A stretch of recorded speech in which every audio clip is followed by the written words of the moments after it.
Okay, so let's start the session. So I hope the slides are visible. Anyone can confirm? Yes, sir. Okay. Okay. So I think now today we are reached to the last segment of our module 3, that is a transport layer. So we have discussed all these topics, and today we'll just have a discussion on the TCP fairness. So the fairness is, as we have seen, the one of the key criteria for any protocol which we implement in the internet, and that is basically is using the network resources, right? And so wherever the resources are shared, then all the users which are sharing the resource on a bottleneck link or a common link, they should get the equal share of that resource. So that's one of the desired property of protocol.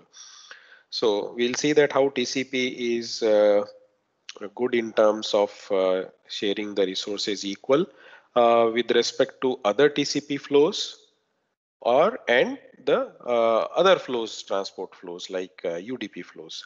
And then we'll two variants of the TCP we will discuss. We have already discussed the TCP Tahoe. That's a very basic, you can say, TCP. Then Reno, we have seen slight improvement in terms of how it is detecting the congestion using the 3 duplicate ACK. So it's a slightly better than that. There are other, as I already mentioned, there are other variants are also there, like New Reno, TCP Vegas, high speed TCP, right? So we will discuss two more implementations. Or so basically, the difference is in terms of the how they are dealing with the congestion and some of the limitation of standard TCP, like it is not. We know that it is not good for the high bandwidth delay product links. So two TCP variants we'll see with respect to that. One is the cubic TCP, okay, and other is the compound TCP. So cubic and compound basically are name given based on their congestion control algorithm. So compound is used in Windows operating system, that is in a real Windows operating system implemented, and cubic comes in the Linux distribution along with the Linux distribution. So that we'll see how they are different from the standard TCP and what are their positives and negative aspects. Okay, so with this, and then if we have some time, then we'll just start the next module. We just set up the background for that, and then next class onwards, we will have the network layer topics. Okay, so coming to the first thing, that TCP fairness. So fairness, already we know what is a fairness goal, is that if the KTCP sessions are sharing sessions share the same bottleneck link of the bandwidth R, then each should have an average rate of R by K. So instantaneous bandwidth can be different, means at a particular moment of time. But yeah, if these flows run for some duration, and average bandwidth, if you'll calculate for all these flows, suppose here two flows are there. One flow is this TCP1 green flow, and there's a red flow, and passing through this bottleneck link. So they are basically sharing this bottleneck link of capacity R. So if so here in this case two flows are there, so each flow is supposed to get, as per the fairness goal, each flow supposed to get R by 2 of total bandwidth which is available on this link. So that is each flow is supposed to get.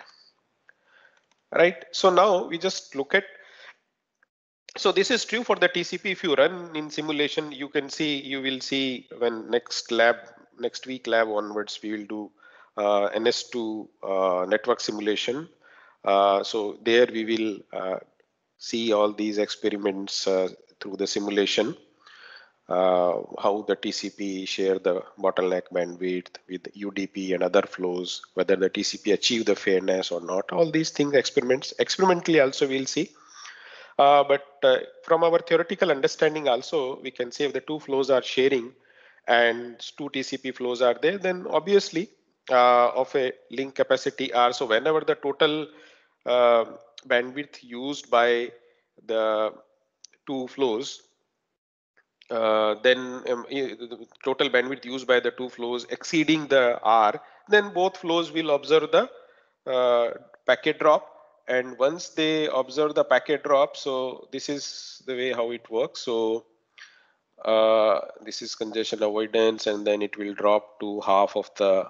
So let us say, so this way, whenever that packet drop will be there, so both flows will observe the packet drop, and then again they will let us assume that packet drop is detected by the 3 duplicate ACKs. Then connection will enter into the congestion avoidance, and then again it will ramp up.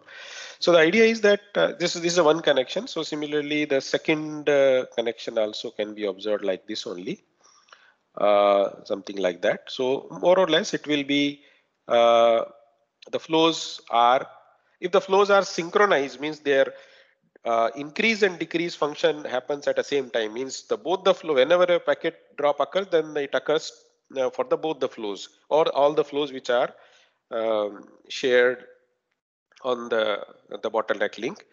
Then definitely we can see that, okay, this sawtooth kind of a behavior will get it, and average bandwidth if we'll calculate, then both the flows will get the equal bandwidth, right? So but if the flows, but this is not true for all the cases. So let us see that other possibilities where the fairness can be a issue. So first we look at the fairness with respect to the UDP, means one TCP flow is there and there is another UDP flow is there. So we know that UDP flows don't obey the congestion control rules, or in other words, I can say UDP flows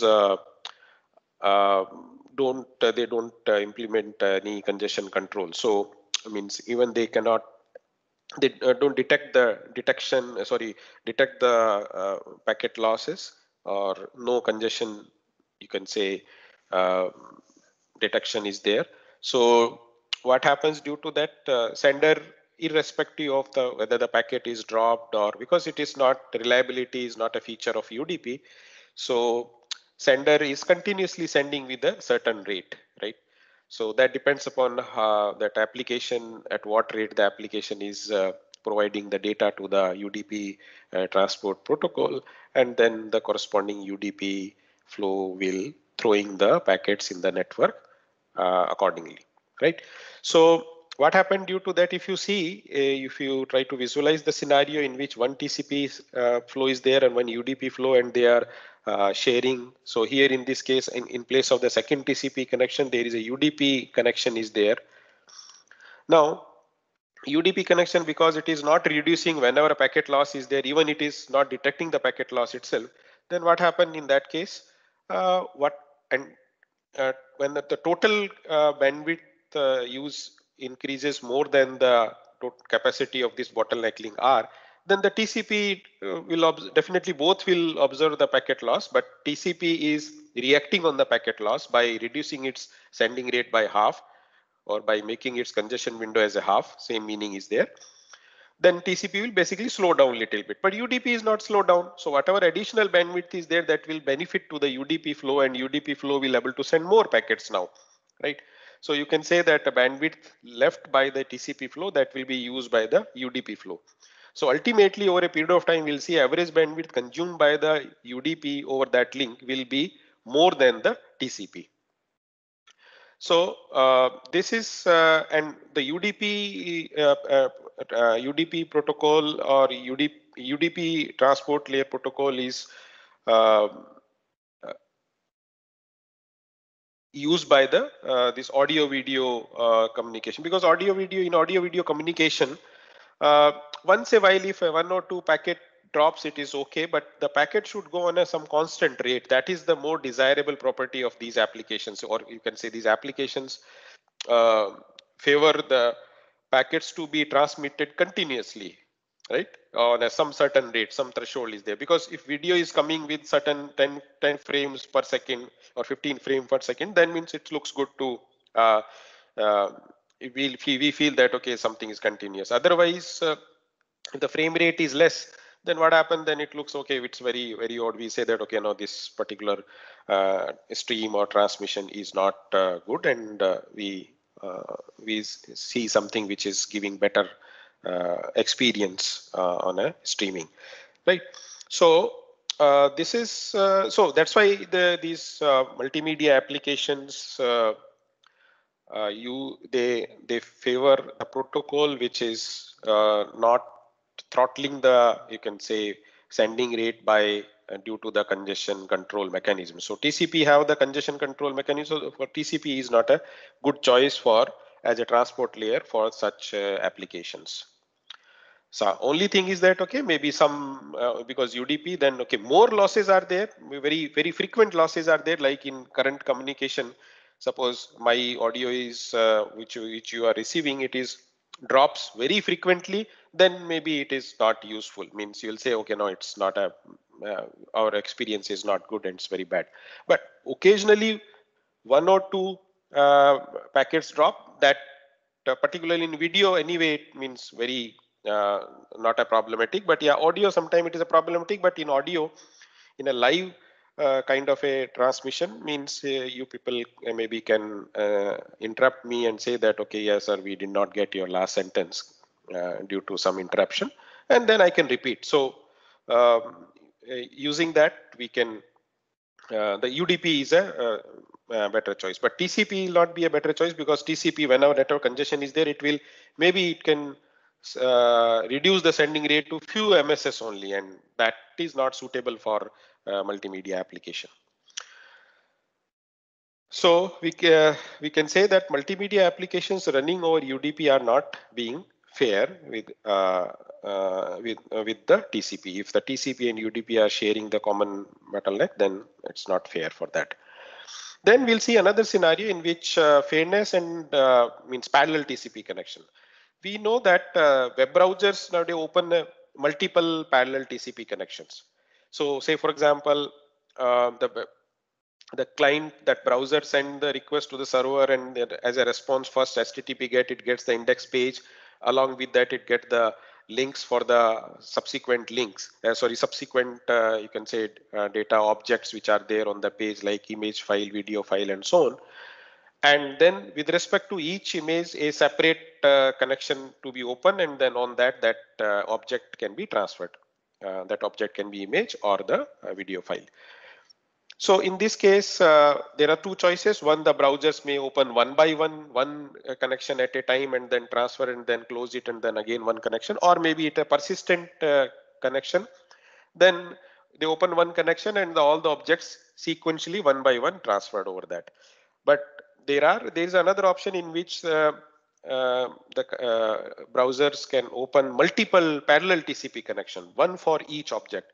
Now you see a one browser which is opening 10 connections parallel, and one browser which is opening just one connection, right? So each connection basically it's a TCP connection. So the on a bottleneck link, if you will see that, suppose both these connections are passing through a bottleneck link. So this is a browser one. This browser one have a 10 parallel connections are there, and this another browser, that browser two, let us say, it has just one connection is there. So one TCP connection of this and 10 TCP connections which are coming from this, they are sharing this bottleneck link. Now what is the bandwidth share? If an application level, if you just look at, okay, this browser, how much bandwidth it is getting on this bottleneck link, and this browser, how much bandwidth it is getting, right? So the browser one, on an average, it will get a 10 times more bandwidth than the this browser two on this bottleneck link, because at routers it will see that it sees that okay, there are 11 TCP connections are there. So whatever the bandwidth is there, that bandwidth will be shared. So each connection share will be So 11 total connections are there and total bandwidth is, let us say, R. So 11 by R, that will be the per TCP connection bandwidth. On an average it will get it. Now out of this 11 by R chunk, 10 times that chunk will be given to the basically received by the browser one. So application level, if you just look at, then it looks that TCP is not fair. But that is due to that because some of the applications are using multiple parallel connections, so and some are not using. So those applications which are not using, these applications are suffering in terms of getting the appropriate share of the bandwidth wherever they are sharing with another application which is using the parallel connection. So application level fairness with the multiple parallel TCP connection is a questionable. Now there is no, you can say, way through that means at a network layer we can find out, or routers can figure out that, oh, these 10 connections are corresponding to the same application. So to maintain the application level fairness, that maybe these connections should not get more than the other application which is sharing, which is using only just one TCP connection. So there is no way, because transport layer fields are not to be monitored or manipulated at a application, sorry, network layer. So that's the another issue. Now another use case is that fairness of the TCP connection with respect to the different RTT of the connection. So suppose this is, let us say, bottleneck link. This is a TCP1 connection passing through this, and this is a TCP connection 2 which is also passing through this, right? So now if I say that TCP2 RTT is 100 millisecond and TCP1 connection RTT is 200 millisecond. Now can you tell me that what will be the bandwidth share between these two flows on this bottleneck link, if it is bottleneck link capacity is R bits per second?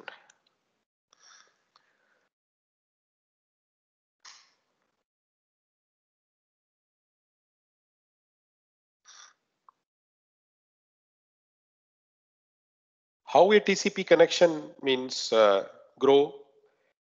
TCP have a self-clocking behavior, you know, say so when a sender send the packet and then receive the acknowledgement, then it send the next round, means it slides its window, means the window opens according to that how many bytes have been acknowledged, and then it next round it can send more.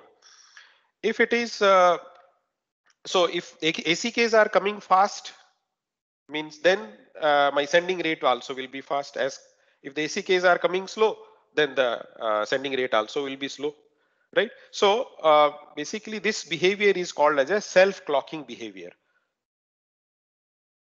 So this is called as a self-clocking behavior.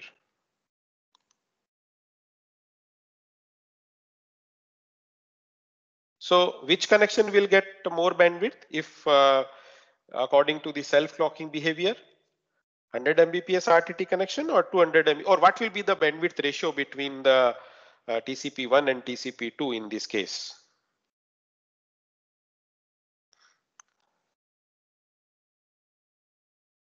Sir, 1:2, like on an average. Yeah, so yes, correct. So on an average, it will be 1:2 because the connection with 100 MB, 100 millisecond RTT, that connection will connections window will grow twice per unit time as compared to the other TCP connection. So here we are assuming that okay, flows are synchronized, means their means increase and means whenever a loss is there, then the loss will be observed by the both the flows, right? And that is also not in a realistic, it is not true that okay all flows are synchronized. It may be possible that okay there are 4 flows are sharing a link, and out of that let us say 2 flows observed the packet loss and at a particular moment, and other 2 flows had not observed the packet loss.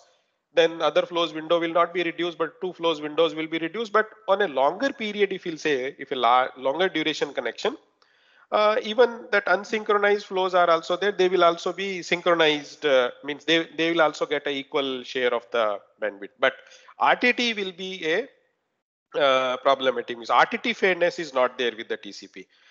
So RTT fairness means if the two connections which are sharing the bottleneck link, there is a significant difference in the RTT. Like here is one connection RTT is half of the other connection. Then the bandwidth share will be proportional to the 1 by RTT. So bandwidth is basically proportional to 1 by RTT. More the RTT, less the bandwidth share the flow will get. Right. So now so based on our so far discussion in the previous classes and the today's class as well. So if you see that the basic TCP protocol which we have discussed in this congestion control algorithm, including the fast retransmit and fast recovery. So we have considered, so one is a slow start, then congestion avoidance, then fast recovery and fast retransmit. These four algorithms we are aware of that right now. So if you look at for a large bandwidth connection, so large bandwidth connection definitely, or more precisely that the connections which have a large bandwidth delay product. So bandwidth delay product gives me that the multiplication of bandwidth and delay gives me that how many bits can be there in flight at a time on the link. So if for a large bandwidth delay product means the TCP slow start and the additive increase are too slow, either when particularly the bandwidth is large or the delay is large. So together if I say, then BDP, basically bandwidth delay product. So for the large BDP, the slow start and additive increase is too slow to utilize the link. So most of the time the link utilization is below the actual ideal whatever available capacity is there because of these two things. So this is the one scope place where we can do some improvement. So means we want something that can converse more quickly, means it can quickly reach to the maximum, near to the maximum capacity of the link, and then there it can means cautiously increase its window so that immediately packet loss is not occur, because once the packet loss occur, then it has to reduce the sending rate, and again it will take more time. So after reduction, it should quickly ramp up to the maximum whatever utilization or near to the maximum utilization. So that is a one place where the improvement scope is there. Then other is along with that we need to also take care that it maintains the fairness with other TCP variants. You can come up with some variant and maybe it is significantly or it's too aggressive compared to the other TCP variants, then it's a problem because it should maintain the fairness. Otherwise, the internet community will not accept that, because some of the applications, those who are not using these variants, they will be suffer whenever the sharing will be there. So we need to improve the RTT and RTT fairness wise, the TCP needs to be improved. That's another scope for improvement. That is, we know that Tahoe and Reno flows are not fair when RTT vary widely. Means a significant difference of RTT is there, and we can argue, means based on the way the TCP congestion window grows, because self-clocking behavior is there. So less RTT flows have an advantage in terms of getting more bandwidth. So based on that, so we'll see that the two variant of TCP, compound TCP implementation, that so it's a default implementation in the Windows 2008 TCP stack onward, Windows 2008 onwards, the compound TCP is available in the Windows operating system. And the key idea means, which is other semantics are same, connection opening, slow start, and all these means how to close the connection, and the basic sequence numbering, everything is same. Only thing is that the congestion control behavior is slightly different. So the key idea here is that in this compound TCP is that the congestion window is divided or splitted into two separate windows. One is the traditional loss-based window, means why we call as a loss-based window, because this window size varies when the loss occurs. Loss occurs, then window become half of the current size, and if loss is not occurring, then it is increasing by 1, 1. So this traditional loss based window is there and the new delay based window is there. So this new delay based window is the, you can say, addition to the existing. So now my sender window will be how it is set is a minimum of congestion window plus this delay based window, and advertise window anyway it is there. So whichever gives the minimum, that will be my TCP sender window will be appear in the next round. Means these many bytes can be sent. So congestion window is controlled by the same behavior, that is AIMD algorithm, means additively increase and multiplicative decrease. And delay window is the delay based window. So how this window is means size of the this window is set. So that is according to this these rules. So if RTT is increasing, so RTT increasing means what? For a given connection, if RTT is increasing, that means my network is getting congested, because why RTT is increasing? I am assuming that, okay, let us say the path is not changed. If the path is not changed, then the increase in the RTT is certainly definitely is due to the increase in the queuing delay, right?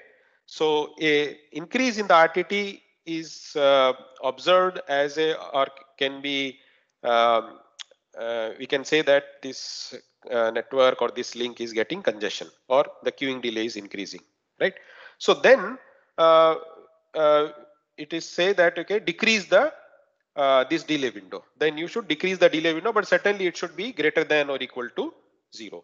Means we can make it a very small value of that, because network is congested. So I should not send more data, because if I send more data at that time, then all the packets are dropped, then all the packets needs to be retransmit, and due to that multiple window reduction will happen, and due to retransmission I am not anything gaining in terms of the throughput. It will be basically duplicate use of the resources. If RTT is decreasing, so decrease RTT means indicating the queuing delay is now less, or the, in other words, I can say the congestion is now less in the network. So then I can decrease the window to increase the utilization of the link, right? So this increase and decrease are proportional to the rate in change, means how much rate in the change in the RTT. Based on that, these functions can be means the amount by which the increase and decrease has to be done, the delta can be decided based on the rate of change. Right, so this is the main idea about that. Now we'll see with the example how this compound TCP works. So this is a slow start. As I said that there is no change in the connection, how a fresh connection will start. But after that, let us say at some point of time, timeout occur, and then due to that congestion window will be 1, and then till threshold value in the next round it will go in as per the slow start, and then it will enter into the congestion avoidance phase. Now if I say that the RTT is high, let us say RTT is estimated as a more. So then the increase rate means congestion window growth will be less. So you can see here the congestion window here it is flat. So basically growth is less over the period of time. If you'll see, the growth is less. And the other case, let us say now here the RTT is low. RTT low means I can increase the delay window more. So the delay based window. So here you can see the faster growth of the congestion window, right? So I'm saying there's a congestion window together, because basically now my sender window is the sum of the congestion window plus delay window and comma the receive window is a minimum of these two values. Okay. So more precisely, basically I can say that so this is slower growth. So basically I can say this is delay window. Okay, so this is delay window. But basically delay window and the congestion window, I just sum, because congestion window is according to the AIMD, and whatever the change is happening, that change is due to my variation in the delay window actually, right? So this way the compound TCP works. So you can see the compound TCP is taking care of the RTT variation. So it is aggressiveness correspond to the changes in the RTT. So the positive side is fast ramp up means more fair to flows with the different RTTs. And negative aspect is we need to estimate the RTT. That anyway, RTT estimation is happening for RTO calculation. So that same estimation can be used for deciding the delay window size as well. So it is a challenging. Why it is RTT estimation is challenging? Because getting the accurate value is always a challenge that we have already seen in the case of when the RTT estimation method which we discussed for RTO calculation. Then another variant of TCP, the cubic TCP. So cubic is named given based on the congestion window. There's a cubic function is used here. So this is a congestion window, how it is calculated in the cubic TCP. So here W max is the congestion window before the last reduction. Last reduction means when the last packet dropped at that point, what was the max window size was there. And beta is the multiplicative decrease factor, which is needs to be fine tuned with using the multiple experimentations. And C is a scaling factor. T is the time elapsed since the last window reduction. And K value is calculated using this formula. So how this congestion, this cubic function behaves actually. So we can see here. So suppose this is the point when the packet loss event occur, when that time the window size was at this level, right? So it will reduce to means half of the current size, and then from here it is not increasing as per the means a slow start. Here you can say this is a fast growth upon the reduction. So according to the slow start, it should be something like this, but it is not like this. It is the faster growth in the congestion window happens, and the reason for that is that says that okay, because your packet loss was detected at W max, that recently packet loss event occur. So that means this is the maximum capacity according to at this moment. This is the maximum, you can say, share of this connection is there. So if the drop is occur, then till this point I can quickly ramp up to this level, and then I can, let us say, be observe for some time that okay, whether the some of the you can say bandwidth have been released by other flows due to the termination of other flows or not. So that probing phase, so I can be cautiously means increasing, not too much of increase is there in the window. So that's why here it is, from here to here it is going quickly, and then it is stay here for a longer period around W max. Window growth almost becomes zero, means don't increase much, maybe you just constantly sending at that rate only. And if you're not observing any packet loss here, then after some time the connection is supposed to probe the more bandwidth, because it may be possible that okay, when the last packet loss was occurred, that time maybe more connections were there, right? Now some of the connections might have left the network, so now more bandwidth is available, so you should probe also. You should not just stay here, but for some time you can stay here, because this is a probability wise, if you see, this is a place where the packet loss can occur. So then you again probe for the more bandwidth. So this curve actually, how through the example we'll see that how it is giving benefit. So this is slow start, connection starting, then timeout occurs, then this is the maximum window that time, and we are going to this maximum window in a quick time, right? So this is a fast ramp up, and this is due to this cubic function which is used to set the congestion window. And after that you have a stable region where you are not increasing your window size too much, either marginally increasing or maybe in a few rounds maybe not increasing. So you are stay for a longer time, and then after that here you again slowly accelerate the probe for the more bandwidth, right? So this is a cubic. So here my cubic function is operating in this window, right? And then again, let us say packet drop occur, then again you have a, so this is the way how the cubic function works. So if you just look at this, we can see here one improvement is there. definitely this is a significant improvement is there actually in terms of the throughput if we compare to the Reno and Tahoe. So less wasted bandwidth due to the fast ramp up. So in this reason, I'm quickly going to that. Otherwise, it also would have take multiple RTTs to reach to the max level, right? So stable region and slow acceleration help maintains the fairness. And then after that, you just keep silent for that. So during that period, maybe other connections will get, they are increasing. So overall, it is fairness wise also it is good. So over a period of time, if I'll see average with respect to the other connections, the fairness is also achieved here.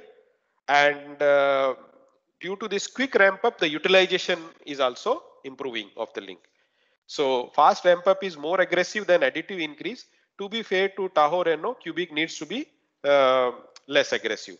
So now how much aggressive here is that can be again we can say through experiments. This parameter basically if I go back, yeah, this k value and this beta and sorry C factor, these they can be fine tuned and then uh, can be adjusted as that it is not much aggressive than the TCP Reno and Tahoe.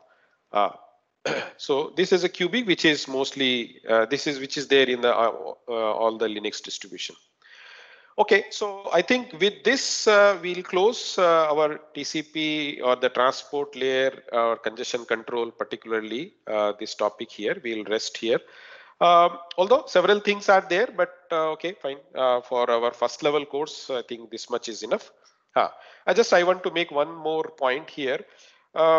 Congestion control, as I mentioned when we started this topic, it is the most researched topic in the networking, right? And still the research is going on. I can tell you you might have thinking that okay, TCP which have been used since it was designed or implemented in around 1980, 85, 86 in 80s, and till today still we are using the TCP. Maybe some variants, better variants we are there, but the basic TCP protocol is still same. There is no replacement as such has come.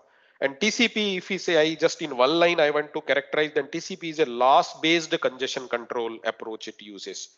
Means when the loss occurs, then we reduce the rate and see that okay, loss occurs means basically congestion is already occurred. And congestion occurred, and then we are taking like a precautionary measure to further to reduce the rate and to make the network less congested by sending at a lower rate, right? So this is a one approach, which is this approach since last 30 plus years it is there. Recent developments are also there. Those who are interested, they can look at. There is a one protocol which is two developments are there. One is a quick protocol is there. Although QUIC is not directly related to the TCP, it is a completely different. QUIC is an application layer protocol which is using the UDP as a transport layer, but it provides some of the features of the TCP at application layer itself. But something which is in a competence in the competence with the TCP is that is a BBR protocol. This BBR came up in 2016 and implemented at a Google research, right? It's a Google data center. The scientists have designed or they come up with this new congestion control, internet congestion control, right? So this is in 2000, BBR stand for the bottleneck bandwidth and propagation RTT. R stand for the RTT basically. So bottleneck bandwidth RTT in the short form is there. So I'm not explaining in detail, but this BBR is using the completely different approach for handling the congestion control, and that approach is what?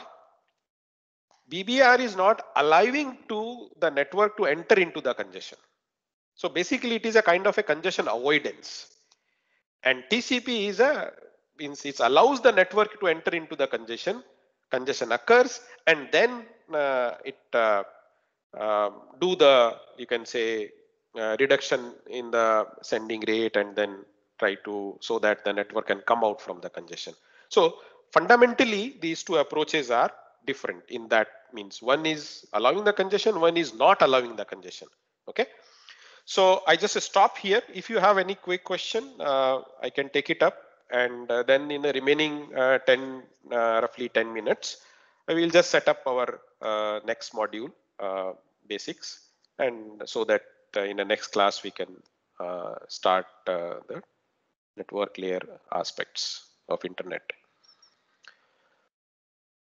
Yes, if you have any quick questions, feel free to ask.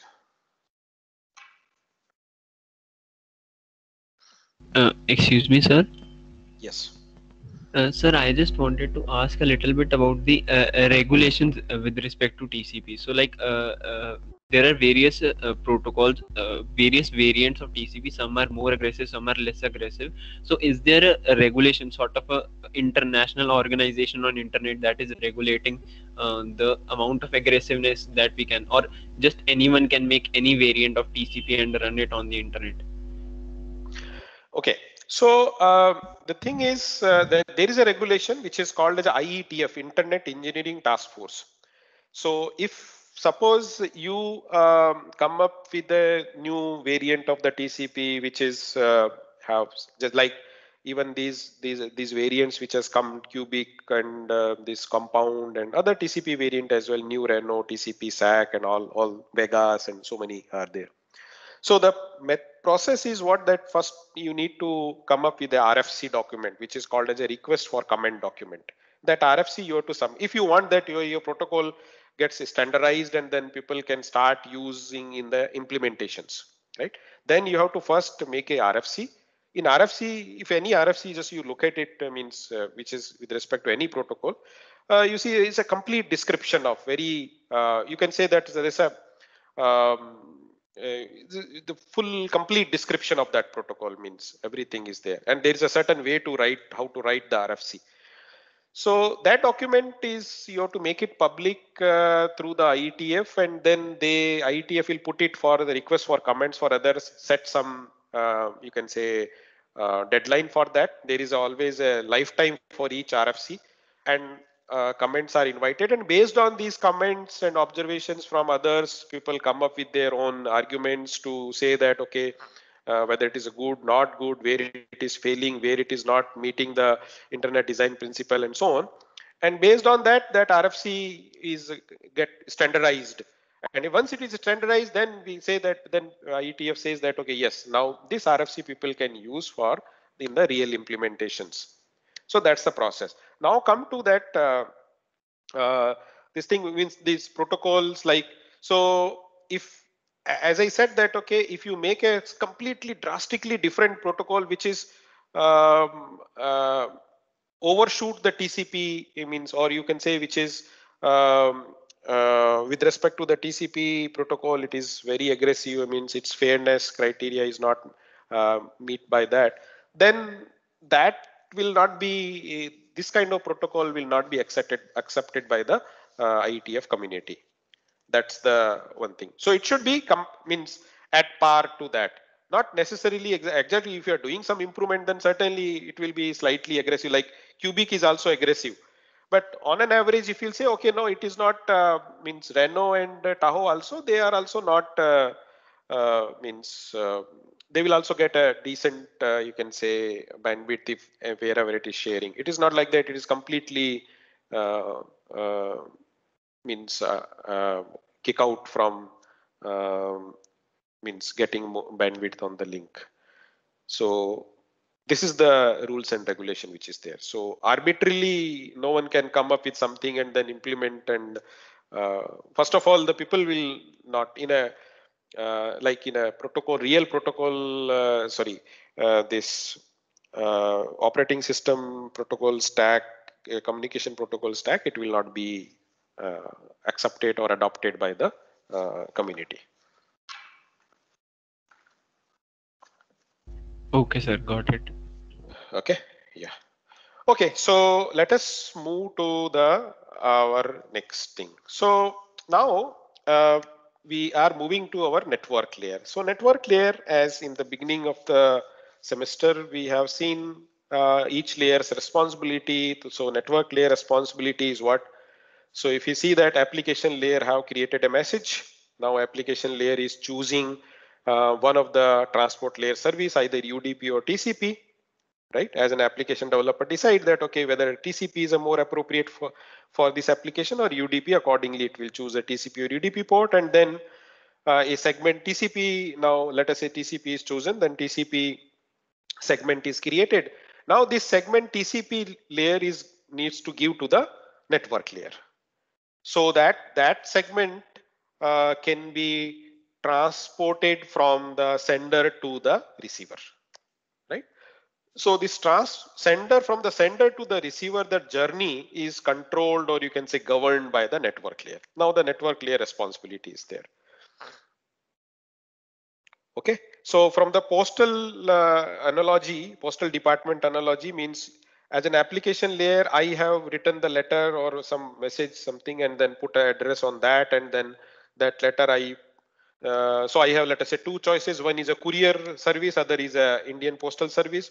So I gave to the courier service. Or within courier also, let us say, within a postal service also, I can say I have, one is a regular, you can say, service, which is I have to pay less, and there is other service which is like speed post or something. So that is, you can consider as a more reliable and faster as come. So we can say, reliability wise, I can analogously I can say TCP UDP kind of thing.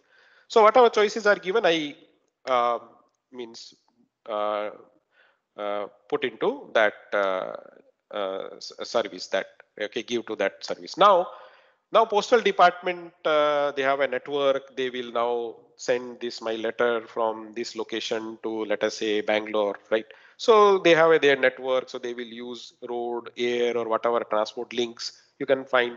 You can assume that, okay, there are certain links between um, means from my location to the destination location, and then my letter will start its journey and reach to the destination, and then so this sender to the, or sender to the receiver, that is controlled by the network layer. So that's a network layer function.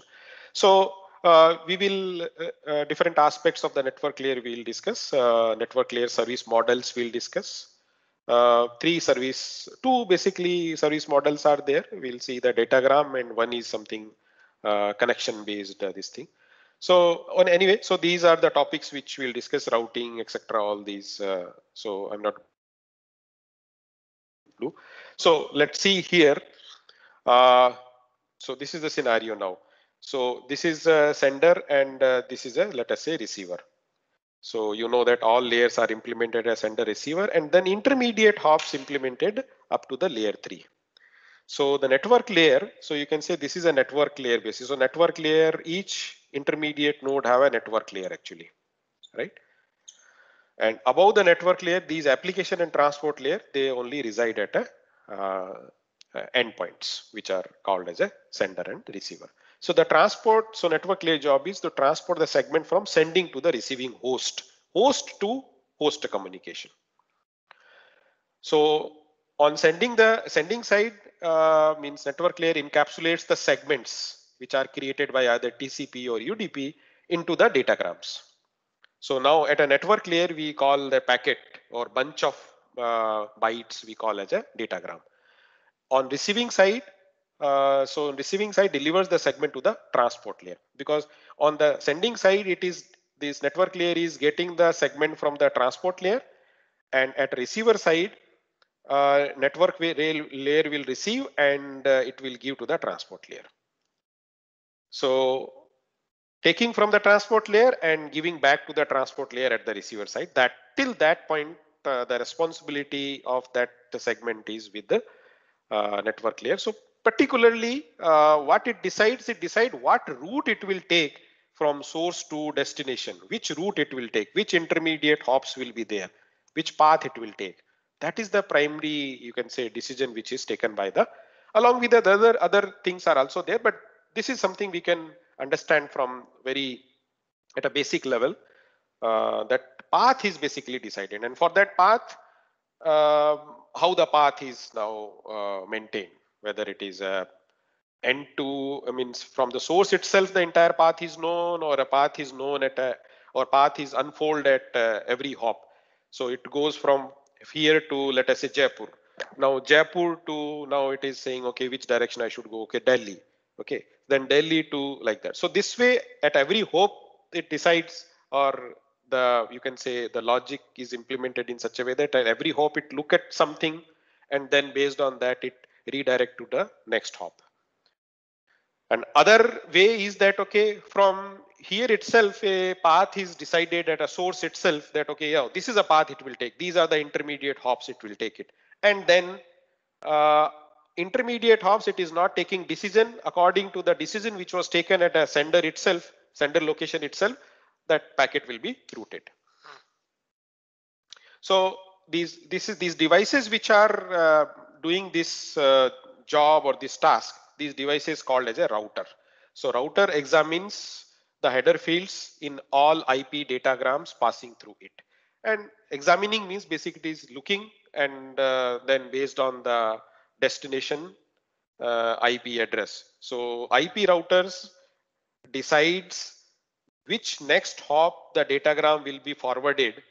Suppose this is a router, and this router is connected with the two more routers, right? Now a router receives a datagram here, and it looks at the destination IP address, okay, and based on that it maintains, so basically it maintains a forwarding table. So the forwarding table simply says, okay, I'm just using right now very basic, let's say it says that, okay, if the destination is Delhi, then go to this link, something like that. So the link, this link is, let us say, number 1, this link is numbered as 2. If it is a 2, so it is a Mumbai, destination is Mumbai, then it is a forwarding to 2, otherwise it is forwarding to interface. Or so this basically through which the link through which the router is connected, we call this a interface, or you can say port. So I can say port, so port 1 it will forward, otherwise Mumbai is a destination, port 2 is forward. So something like that, a forwarding table is available. So based on the destination, it can forward to the appropriate link. So, and this decision is taken at every hop. So once the datagram reach here, then again here also the same forwarding table is maintained, and based on the destination it will be. So what identifier which is used based on that is decide, like in place of Delhi, Mumbai, what is there? Basically it is a IP address, right? So we will see in the header field of the IP datagram, this IP address is a must, source IP address and the destination IP address. So as I said, the network layer means that from sender to receiver, how the packets will be sent, there are two ways. One is the datagram approach, in which we call as a connectionless service, which is that every hop it is taking the decision. Path is not known at a source itself. Every hop, the datagram will be forwarded in such a way that it can reach to the destination in finite number of steps or hops. Other approach in which that, as I mentioned, that a virtual circuit network approach, in which a connection, or you can say a path is, you can say, known, already known, that okay, from here to Delhi, which path will be taken, and then it will at each hop it will move according to that decision, right? So if you just look at these two services, basically we compare with the transport layer, then the transport layer also, you know that we have two choices. One is a connection oriented choice, which is called as a TCP, just now we have completed. Other is a UDP, in which no connection is there. So it is analogous to that only, but only thing is that network layer is providing the service, means first of all this choice at a transport layer, anyway this choice is there, but in a network layer, whether the datagram will be used or VC will be used, that is not a choice to the user. Basically it is what is available, what is provided by the provider. Whether the provider is giving as a configured a network as a datagram network, then the datagram service will be there. Or if it is a VC service is there, then it will be a virtual circuit service will be there, in which the end-to-end path is decided at a source itself, right? And this service is at a host to host service, right? Okay, just quickly look at the datagram network, how it works. So you can see here, this is a sender and this is a receiver, and network layer is pushing the datagrams. So transport layer, basically transport layer segment, it will take it, including TCP header. Then it will put its own header, which is called as IP header. I will show you that IP header in the next slide. And the key field in the IP header, which is important for routing this datagram towards the destination, is the IP address and IP address of the destination, basically. IP address of the destination, which is must. And along with other header fields are also there. And after encapsulating this encapsulating this segment into the datagram, then it will throw in the network. Now these router devices, they are maintaining two. So they do two functionalities. One is they do routing and other is forwarding. Now what is routing? So routing, you know that which route it will, let's say for example, in this case, whether the datagram will be take this route to reach destination or this route, right? Although the decision will be taken at each hop, but okay, which route it will be following. So that is the routing. Outcome of the routing is when a routing, let us say, is a shortest path routing is there. Then based on the shortest path routing for you can say A to B, all the intermediate routers will have one forwarding table. Okay, and this forwarding table means two fields are there. One is a destination and you can say interface or port to which the packet is forwarded. So if I say a destination, then suppose with respect to this router, I am giving the forwarding table. So for destination A interface, so this router have how many interfaces? One interface, two interface, and three interface and four interfaces are there. So let us say for A, it is forwarding to interface 1. For B, it is supposed to forward the interface, let us say 2. And for destination C, it should forward to interface 3. Destination D, it should forward to interface 4 and so on. So this is called as a forwarding table, and forwarding table is constructed by running a routing algorithm. Routing, simple routing algorithm, it's a graph problem basically. So you can say that shortest path algorithm by Dijkstra that can be used for the routing. Means if you find that okay, shortest path is the best approach. So we'll see that different routing algorithms and all. But yeah, this is one example which I'm giving. Okay, so I'll just stop here. This is the IP datagram. You can say structure or format. So as I said, 32-bit IP address is there, source IP address, 32-bit destination IP address is there. So total header length is excluding the options field. So here also the option field is there, like in the TCP segment was there. So this is 20 bytes header, 20 bytes header. That's a compulsory header. So that's why I will say if a overhead, if I calculate 20 byte TCP, 20 byte IP header. So 40 bytes plus application layer, whatever overhead is there, because application layer also have its own header like HTTP, FTP, they have their header field. So this is a, you can say compulsory overhead is there. Okay, so other fields also we can quickly look at. This is IP protocol version is there, 4-bit version field, and then header length is there. Why header length field is required? Because its option field is also there. So if options are not used, then how many bytes? Then 20 plus whatever that byte will be there. Type of service is a field which is deals with the quality of service. We'll talk later about that. So we can have a, let us say, real-time service and non-real-time service. So real-time service, if it is these type of service value is equal to the real-time service value. Sorry, it is equivalent to the code, because a number basically 8-bit number. So one sequence of number 8-bit is used for the real-time service, let us say. So total I can have a 2 power 8, 256 services I can give out.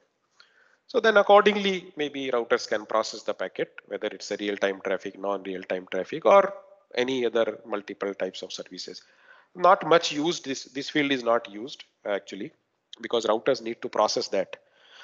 So router don't have the capability to, means some of the routers you configure don't use the TOS field and just treat everything as the same, give the same treatment, then it's all. Then length. So this length is basically total datagram length, including the header plus the what you say that data. So data is what? Data is the TCP segment. Payload of this is a TCP segment. Okay, other fields are fine. This 4-byte field we'll talk later. It is related to when the datagram is fragmented. From the source, it started from some size, and then after that, it has been fragmented to 2 or 3. Why fragmentation is required? Because of this MTU. Every link have a maximum transfer unit. I think sometime I mentioned. So if the current size of the datagram is not matching with the MTU of the immediate link, then in that case, this fragment needs to be modified. Okay, then checksum is same as whatever the TCP checksum, UDP checksum is used for detecting the corruption in the packet or datagram. Upper layer says which upper layer protocol is there, because now transport layer, which protocol, TCP, UDP, there is a one more protocol which IP datagram can be delivered to the upper layer, that is ICMP. So TCP, UDP, ICMP, these are the options for upper layer. So that's why a upper layer protocol. Numbers are like TCP 17, UDP 6, ICMP have some number. So these codes are based on these codes, it identify. What else? This field, and you will talk later. Time to leave field.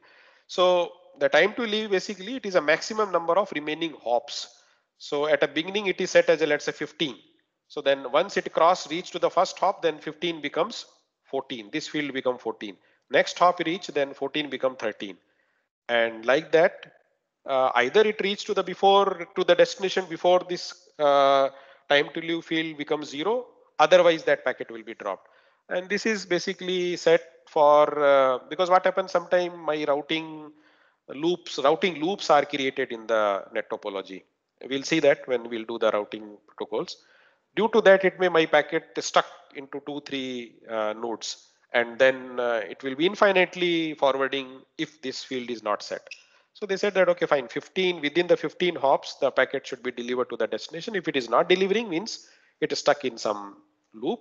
So it's better to discard once after the 15 hops traversed by this packet, and then we can it can be retransmitted, no problem, at a transport layer. Okay, so I think we'll stop here, and you just look at it. Any other field, if you have any, you just go through this, and we'll continue from here in the next class. Thank you.